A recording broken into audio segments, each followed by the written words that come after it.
It's no coincidence that the United States began building its own mysterious array of antennas in February 1992. They are located in Gakona, Alaska. The project is called HARP. HARP is the High Frequency Active Auroral Research Project, originally a joint effort of the Air Force and Navy in cooperation with a number of academic institutions. It is today the world's largest radio broadcasting station, but it's not designed to broadcast for human ears. It uses unique patented ability to focus the energy coming out of the antenna field and injects that energy into a spot at the very top of the atmosphere in a region called the ionosphere. HARP is comprised of 180 antennas, approximately 72 feet tall, linked together to function as one giant steerable antenna. Steerable because it can aim millions of watts of ELF waves into one tiny patch of the atmosphere. The amount of energy we're talking about here is 3.6 million watts. To give you an idea of what that is, the largest legal AM radio station in North America is 50,000 watts. HARP is 72,000 50,000 watt radio stations injecting their entire output into a spot that's about 12 miles across by about 2.5 miles deep by about 90 miles up. This is where HARP is pointing. It's an area located roughly 300 miles from Anchorage. The U.S. military says HARP is merely being used to study the physical and electrical properties and behavior of the ionosphere for both civilian and defense purposes. But another theory has surfaced. The intense energy being beamed into the sky by HARP is actually heating up the atmosphere, causing weather changes. HARP is being used for weather modification. The military's own record proves it. They've admitted it within their own documents, and yet they still deny it to the public.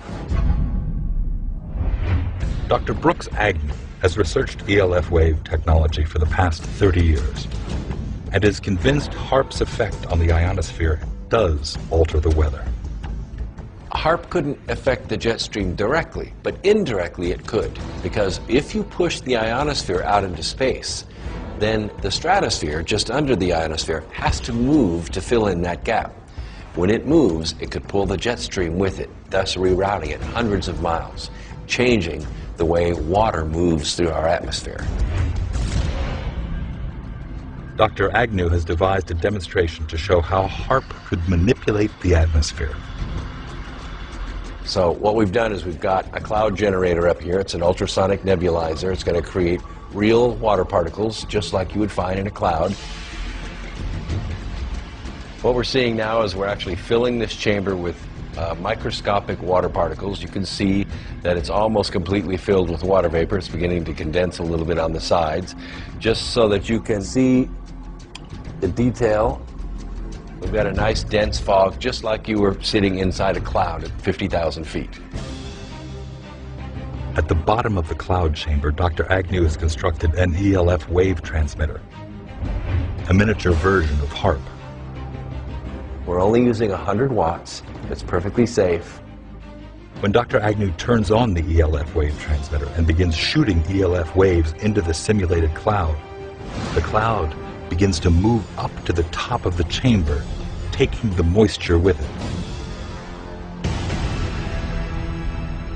If you get down low enough, you can actually see a clear layer above the antenna. It is actually pushing these water particles up, and that's exactly how HARP works. What we've done is we've not only pushed the cloud off of the HARP antenna, but as you can see, our cloud is almost completely gone inside. HARP does exactly the same thing. It ionizes the particles, pushes them out into space. HARP is one of several ELF wave transmitters located all over the globe. The United States owns and operates 3 of them, one in Gakona, Alaska, another in Fairbanks, Alaska, and one in Arecibo, Puerto Rico. Russia has one in Vasilursky near Nizhny Novgorod, and the European Union has one near Tromsø in Norway. Working in tandem, these transmitters could potentially alter the weather anywhere in the world, changing the jet stream's course entirely, triggering massive rainstorms or droughts. Even hurricane steering would be possible by heating up the atmosphere and building up high-pressure domes that could deflect or change the course of hurricanes. The U.S. government is firm in its position that HAARP is just an atmospheric research facility. But is it more than coincidence that since going online, some experts have reported strange weather anomalies, including massive floods, hurricanes, and earthquakes? HAARP went online in 1994, and construction continued until 2007. There are reportedly a total of 5 known ionospheric heaters, including HAARP, in the world today. There are possibly 20 other ionospheric heaters in existence all over the world. There is no conclusive proof that any of them are being used as weather weapons, though they do have the ability to manipulate the ionosphere. And that brings us to something else. December 2001. Scientists at NASA's Ames Research Center in Palo Alto, California, make a discovery. In studying more than 100 earthquakes with magnitudes of 5.0 or greater, they find that almost all of them are preceded by electrical disturbances in the ionosphere. Could there be a connection to HAARP or a facility like it? To say that HAARP can artificially excite the ionosphere in such a way to cause an earthquake, well, it alarms me. Dr. Agnew experienced the power of ELF waves firsthand back in the 1980s. He was hired by an energy company to locate oil and gas using the same kind of ELF waves at much lower frequencies to carry out his search. It's a process called earth tomography.